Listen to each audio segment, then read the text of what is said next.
Welcome to Omitech computer institute. और आज हम पढ़ने वाले हैं कॉस्ट सेंटर के बारे में। कॉस्ट सेंटर क्या होता है इसको समझते हैं।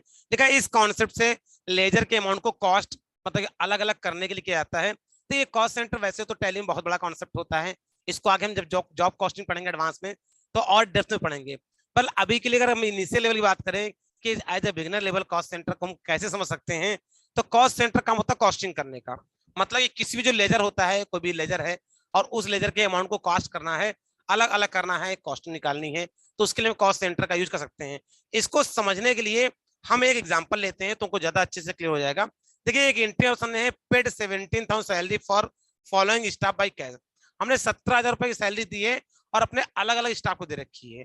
देखिए, इससे पहले जो हमारा एंट्री करने का स्टाइल था, और नॉर्मली अगर टैली की बात करें तो हम इसकी एंट्री करते हैं सैलरी डीआर टू कैश, मतलब कि सैलरी में 17,000 रुपए की एंट्री करेंगे और कैश से उसका पेमेंट दिखा देंगे। और इस इंटरव्यू करने के बाद अगर हमने रिपोर्ट चेक करते तो हमको ट्रायल बैलेंस में ये तो दिखाई देता है, या अपने प्रॉफिट लॉस में या बैलेंस शीट में ये तुमको शो होता है, पीएल में या ट्रायल बैलेंस में, कि हाँ भाई सैलरी दी गई है 17,000 रुपए। तो कुल 17,000 रुपए सैलरी का तो हमको अमाउंट दिखाई देता है और इसकी रिपोर्ट हमको मालूम चलती है। और ऐसे मान लिया हम हर महीने अपनी सैलरी दे रहे हैं, कभी 17,000, कभी 15,000, कभी 12,000, अलग अलग मंथ में अलग अलग सैलरी अलग अलग इंप्लॉयज को दे रहे हैं। तो हमारे पास जो रिकॉर्ड है वो टोटल सैलरी का है कि हम टोटल सैलरी कितनी बांट रहे हैं हर मंथ। लेकिन अगर हमसे ये कहा जाए कि किस एम्प्लॉय को हम कितनी सैलरी बांट रहे हैं, तो ये इस चीज को हम बता नहीं पाएंगे, क्योंकि हमने एम्प्लॉय के अकॉर्डिंग डेटा को मेंटेन नहीं किया है। हमने ये तो मेंटेन किया कि टोटल सैलरी कितनी दे रहे हैं और कैसे दे रहे हैं, बाई चेक दे रहे हैं, बाई कैश दे रहे हैं। इस चीज को तुम डीआरसीआर में एंट्री करने के दौरान मेंटेन करते हैं। लेकिन अगर हमसे ये पूछा जाए कि किस स्टाफ को कितनी सैलरी दी है, हालांकि इंफॉर्मेशन के लिए आप चाहें तो ये जो श्याम है, लालजी है, सोहन है, मनीराम है, इसको आप नरेशन में मेंशन कर सकते हैं कि हमने किस एम्प्लॉय को कितनी सैलरी दी है। तो इससे आपको जानकारी तो मिल जाएगी, लेकिन उसके लिए आपको एक एक एंट्री ओपन करना पड़ेगा।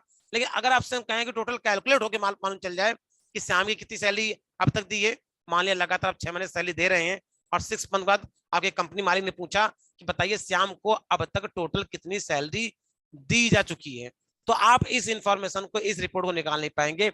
या वो अपने सभी इंप्लॉयज की जानकारी जानना चाहता है कि हमारे जितने भी नंबर ऑफ एम्प्लॉयज हैं उनको कितनी कितनी सैलरी दी गई है, तो आप इस चीज को बता नहीं पाएंगे। तो कहीं ना कहीं वो ये कह रहा है कि सैलरी के अंदर क्या कर दीजिए, कास्ट कर दीजिए, सैलरी को अलग अलग कर दीजिए according to employ, according to employ, ताकि हमको ये मालूम हो सके कि हमारी जो एक एक एम्प्लॉय की कॉस्टिंग है, एक एक एम्प्लॉय की कॉस्टिंग है, वो कंपनी के लिए कितनी पड़ रही है।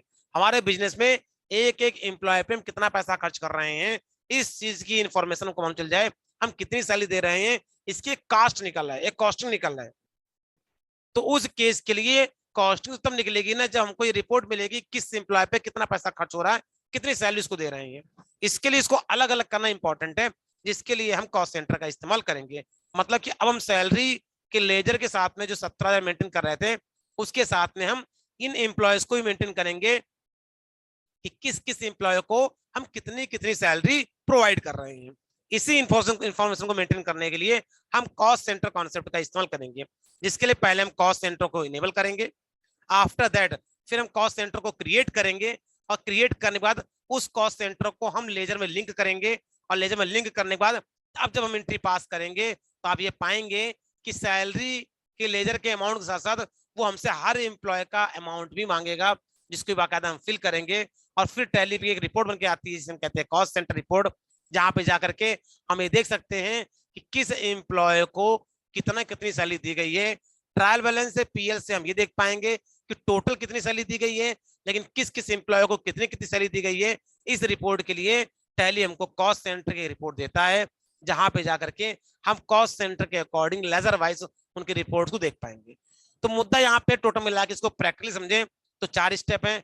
पहले इसको इनेबल करना, फिर इसको कॉस्ट सेंटर क्रिएट करना, फिर लेजर के साथ में लिंक करना, और एंट्री करने के दौरान फिर इसकी डिटेल्स को मेंटेन करना अकॉर्डिंग टू कॉस्ट सेंटर, और फिर रिपोर्ट को क्रॉस चेक करना कि हमने जो डेटा मेंटेन किया है वो सही मेंटेन हुआ कि नहीं हुआ।